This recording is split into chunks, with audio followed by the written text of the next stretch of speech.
चलिए, ब्रेक के बाद आपका स्वागत है। और ब्रेक के बाद हम बात करेंगे मुख्यमंत्री शहरी जो जन कल्याण शिविर की जो शुरुआत है वो हो चुकी है, लेकिन सबसे बड़ी बात यह है कि जो जन कल्याण शिविर होते हैं, क्या वास्तव में जो जनता के जो काम इसमें होना चाहिए वो होते हैं या नहीं होते हैं, इस पर हम चर्चा करेंगे। वहीं इस बारे में जयपुर मेयर अशोक लाहोटी का क्या कुछ कहना है वो आपको जरा बताते हैं। राजस्थान के आदरणीय मुख्यमंत्री जी का एक सपना है कि राजस्थान के हर गरीब को, हर परेशान व्यक्ति को, जनता को जितनी सुविधाएं मिलनी चाहिए वो सुविधाएं मिले। इसके लिए, उन सुविधाओं के लिए उन्होंने मुख्यमंत्री जन कल्याण शिविरों का आयोजन पूरे राजस्थान में हो रहा है। आज शिविरों का पहला दिन है।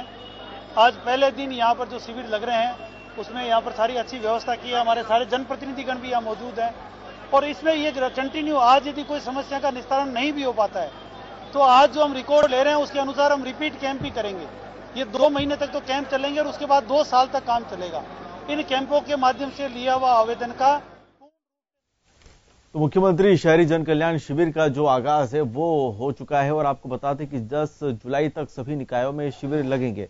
लेकिन सबसे बड़ा मुद्दा ये उठता है कि जो ये शिविर लगते हैं, इस शिविर में कई सारे कामों की यहाँ पर बातें होती हैं, लेकिन वास्तव में काम होते हैं या नहीं होते हैं, इस पर चर्चा की जानी चाहिए। हमारे साथ पूरा पैनल इस वक्त मौजूद है। ओम जी, सबसे बड़ी बात यह है कि जनता की जो समस्या है वो काफी बढ़ती जा रही है। आम आदमी कहीं न कहीं कई तरह की समस्याओं से जूझ रहा है। आपको लगता है कि वास्तव में जो शहरी जन कल्याण शिविर का जो आगाज हुआ है उनसे इन जो समस्याएं होती है, वास्तव में उन समस्याओं का कुछ समाधान होता है या नहीं होता है? जी, इसके माननीय मुख्यमंत्री जी की इसी सोच को कि जन कल्याण के कामों, लोक कल्याण के कामों को कैसे आगे बढ़ाया जाए और कैसे एक ही जगह रहकर के सभी सारी समस्याओं का निस्तारण किया जाए, तो उससे प्रशासन को भी बहुत मदद मिलती है और लोगों को भी बहुत होती है। जैसे ये मुख्यमंत्री जन कल्याण शिविर जो लगाए जा रहे हैं, इसके तहत यह दिया जाएगा कि जो इसमें मेनली एक जनसुनवाई तो एक हिस्सा होगा, इसके अलावा ये दिया जाए, सोचा जाएगा कि भूखंडों का या जो पट्टों का वितरण होगा और भूमि का नियमन किया जाएगा।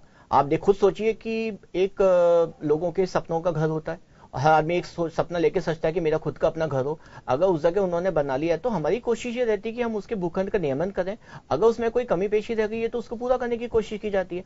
इसमें यही कई नियमों को शिथिल करते हुए यह कोशिश रहेगी कि अगर किसी ने स्टैंप ड्यूटी में अगर कोई कमी हो गई है या उसके ब्याज उसके अंदर उसके ज्यादा लग रहा है या और कोई अगर उसके कागजों में अगर कोई कमी रह गई है तो उन नियमों को शिथिल करते हुए उसको उसी समय उनका नियमन किया जाए और हाथों हाथ त्वरित न्याय की जो एक कल्पना हमारी माननीय मुख्यमंत्री जी की है उसको वहां पे साकार किया जाएगा और उनको हाथों हाथ वहां पे नियमन कर दिया जाएगा। हाँ, इस बात का ध्यान रहेगा कि जिस बात के आप मुझे हो सकता है पूछें कि कोई अवैध भूखंड पे निर्माण हो रहा है, तो मैं आपको ये बात स्पष्ट करना चाहूंगा कि कोई भी अवैध निर्माण को कोई भी यहाँ पे नियमन नहीं किया जाएगा। हाँ, उस भूमि का जरूर नियमन कर दिया जाएगा और ये कोशिश रहेगी हमारे सभी अधिकारियों की, क्योंकि इसके लिए हमने अभी मार्गदर्शन केंद्र राज्य सरकार से मांगा गया है। उसके अलावा बाकी उनकी कोई समस्या है कि अगर कोई कागजों में भी कमी हो गई है तो उसको वहां पे हाथों हाथ सुलझाया जाएगा, निपटा दिया जाएगा और लोगों को हाथों हाथ पट्टों का वितरण कर दिया जाएगा, जो उनका बहुत वर्षों से उनका सपना रहा होगा। कई लोगों का तो छोटे छोटे भूखंड में लोगों के एक कमरे के मकान में रहते हैं, उनके भी अपने सपने होंगे, वो घर उनके सपनों का होगा। तो सरकार की ये नीति है, पार्टी की नीति है कि उनके सपनों को पूरा कैसे किया जाए, उसमें हमारी तरफ से छोटी सी कोशिश रहती है और जन कल्याण और लोक कल्याण के लिए इससे अच्छा कोई तरीका ना होगा। बिल्कुल स्वर्णिम जी, यहाँ आपको लगता है कि जो यहाँ पर बातें यहाँ पर दीपक जी कर रहे हैं, क्या लगता है कि कितने काम हो पाते हैं? क्योंकि वास्तव में यहाँ पर जो अगर लिस्ट में आपको बताऊंगा तो बहुत सारी यहाँ पर लिस्ट है। स्टेट ग्रांट एक्ट के तहत जारी होंगे पट्टे, कच्ची